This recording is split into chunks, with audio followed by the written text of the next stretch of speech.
नमस्तेऽस्तु जगद्धात्रि मातङ्गीश्वरि ते नमः। श्यामले जगदीशाने नमस्ते परमेश्वरि।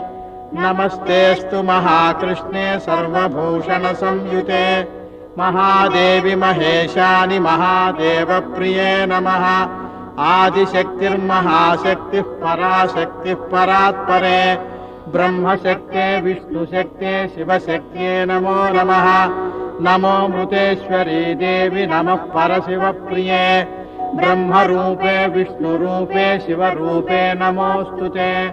सर्वकामप्रदे तुभ्यं सर्वसिद्धिप्रदे नमः।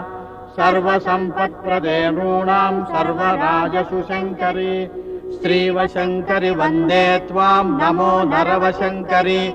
देवमोहिनि सेवे त्वां सर्वसत्त्ववशङ्करि नमः शाङ्करि वा